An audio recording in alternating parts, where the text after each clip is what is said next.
2004.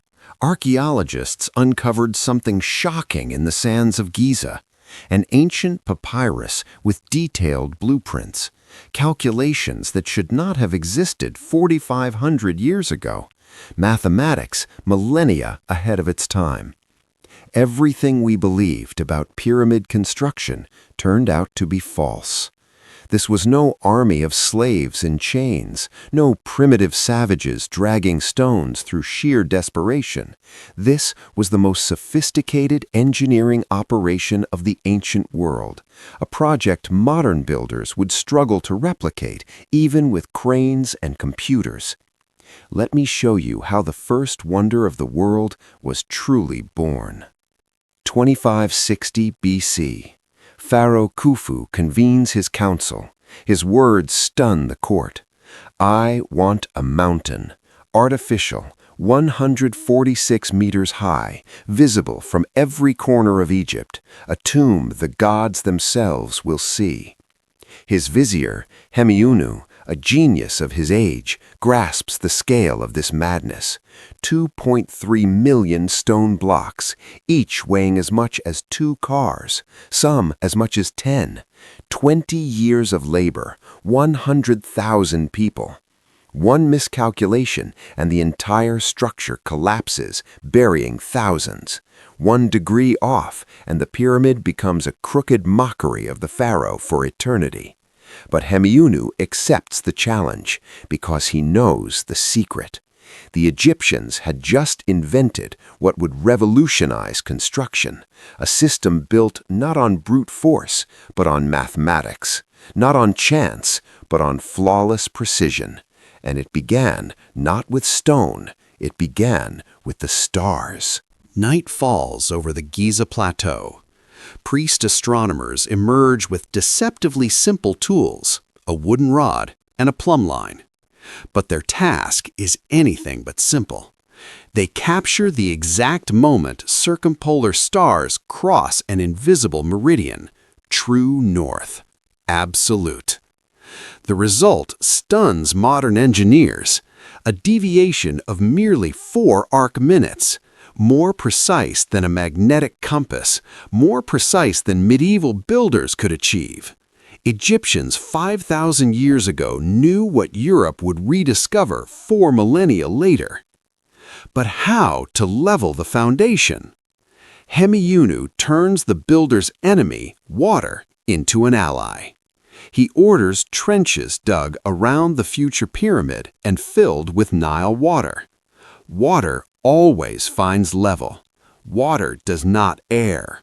Water does not lie. Workers carve the bedrock to the waterline across the entire perimeter, 230 by 230 meters of perfectly horizontal surface. No laser levels, no GPS, only water, patience, and genius. And now, the true madness begins.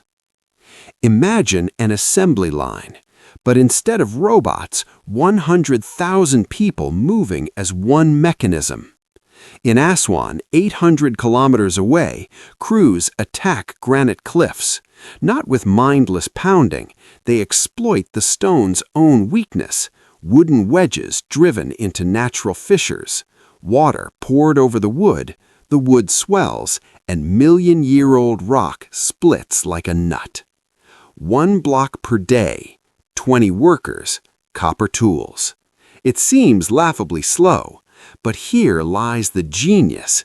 They work in parallel, hundreds of crews, thousands of blocks, all flowing toward the Nile like rivers to the sea. During the Nile's annual flood, water reaches nearly to the plateau. Nature itself joins the machine. Barges of papyrus and acacia glide downriver, laden with stone. But the riddle that haunted scholars for centuries, how did they lift these monstrous blocks? 2010, physicists make a breakthrough. Ancient drawings showed a man pouring water before a sled, long dismissed as ritual, revealed as technology. Damp sand creates a capillary effect. Friction drops by half. Egyptians understood the physics of friction 4,000 years before Newton. 20 men haul a sled carrying a 2-ton block. A water bearer moistens the sand ahead, an ancient lubricant. A rhythmic chant coordinates effort, not entertainment, but synchronization technology. And the block arrives at the pyramid's base. 2,300 blocks must arrive daily, one every 37 seconds across a 10-hour shift. Any failure, and the entire system collapses. But the system never fails. Because Hemiunu built not just a pyramid, he built a machine of people, and it operated flawlessly. Now, the true mystery. How to lift a block to the height of a 40-story building. For centuries, scholars debated. A straight ramp would require more material than the pyramid itself. An internal ramp? How to see what you're building? 2007, French architect Jean-Pierre Houdin publishes a theory that revolutionizes Egyptology. Computer modeling reveals Egyptians used a spiral ramp encircling the pyramid. The ramp grows with the structure. Slope remains constant, 1 to 10. Sleds ascend. As the pyramid rises, the ramp lengthens, coiling like a serpent. But the true genius? The ramp serves triple duty: ascent path, scaffolding, transport corridor. At 73 meters, half the final height, the ramp stretches 1.5 kilometers. A river of workers flows upward with blocks, downward with empty sleds. Yet as the pyramid rises, each level shrinks, fewer blocks per tier. The load decreases precisely when lifting becomes hardest. The pyramid slows itself at the perfect moment. This is no accident. This is calculation. Mathematics woven into the very shape of the monument. While the outer mountain rises, something miraculous takes shape within. The king's chamber, 10 by 5 meters, 6 meters high. Walls of pink Aswan granite, polished to a mirror sheen. Each block weighs 80 tons. The question that haunts engineers: how were these monoliths lifted 43 meters and maneuvered through narrow passages? But the true marvel lies above. 5 relieving chambers stacked one atop another, each roofed with colossal granite beams. Not decoration, a structural system, distributing 2 million tons of weight so the burial chamber's ceiling would never crack. Modern simulations confirm, without these chambers, the room would have collapsed within years. With them, it has stood 4,500 years without a single crack. Egyptians calculated load distribution without calculus, without computers, perhaps through trial and error models, perhaps intuition honed over decades. And the shafts precisely aligned with Orion and Sirius, not for air, for the pharaoh's soul to ascend to the stars. Engineering in service of faith, or faith dictating engineering. Here, physics merges with metaphysics, the boundary dissolves. Year 16. Men who began as youths now have gray at their temples. Some are gone. Their graves lie near the pyramid. Tomb inscriptions read, "Builder of the Pharaoh's House of Eternity." These were not slaves, free citizens working seasonal shifts during the Nile flood, fed, clothed, healed. Archaeologists found evidence: broken bones set with splints, wounds treated with honey, a natural antiseptic. Not a labor camp, a national project. Every Egyptian wished to touch eternity. At the upper levels, only master craftsmen work, each stone inspected repeatedly. An error here would be visible against the sky. Unacceptable. At last, the final block, the pyramidion, a triangular capstone sheathed in electrum, a gold-silver alloy. At sunrise, it blazes like a star visible for dozens of kilometers. But the work isn't done. Now begins the casing. 144,000 slabs of white Tura limestone sheathe the pyramid top to bottom, each polished to a mirror finish, joints so tight a knife blade cannot slip between them. Beneath the Egyptian sun, the pyramid becomes a colossal crystal. Light refracts across its facets, a radiance visible from space had anyone been there to see it. Greeks, beholding it 2 millennia later, would name it the first wonder of the world.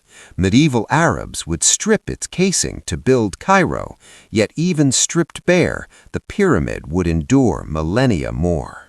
Year 20 concludes. Khufu dies. His mummy is sealed in a red granite sarcophagus. The chamber is closed. 3 granite plugs slide down the descending corridor, sealing it forever. Or so it was intended. Thieves penetrated within a millennium. How remains a mystery. The gold vanished, the mummy too. Only an empty sarcophagus and silence remain. Strangely, the king's chamber holds not a single inscription, not one hieroglyph, not one mention of Khufu. Why? Some scholars speculate this was no tomb, an astronomical observatory, a temple of initiation, a machine focusing cosmic energy. Shafts target stars with uncanny precision. Chamber acoustics resonate at 110 Hz, a frequency known to induce altered states of consciousness. Coincidence or design? The pyramid's dimensions encode mathematical constants. Base perimeter to height yields pi to 3 decimal places. The king's chamber embodies the golden ratio. Pythagorean triples embedded in its angles. Egyptians never formally knew these concepts, yet they applied them. How? Today, the Great Pyramid stands as the sole survivor of the 7 wonders. It has outlived Babylon, Rome, Byzantium, the Crusaders, the Ottoman Empire. For 3,800 years, it held the title of Earth's tallest human-made structure, surpassed only in 1311 by Lincoln Cathedral. Nearly 4 millennia of unrivaled dominance. Modern engineers, armed with cranes, computers, and steel, regard it with awe. We grasp the how, but the question lingers. Why does replicating it still humble us? Perhaps it is not about technology. Perhaps it is about vision. About 100,000 souls laboring for a goal none would live to see. About dedicating 20 years of life to stone. Khufu sought immortality. He attained it, but not as he imagined. His mummy is gone, his gold plundered, his name forgotten by most. But his pyramid, it stands, and will stand when our skyscrapers have turned to dust. This is a message across 4,500 years. It declares humanity can forge eternity, not by magic, not by gods, by mathematics, physics, and unwavering will.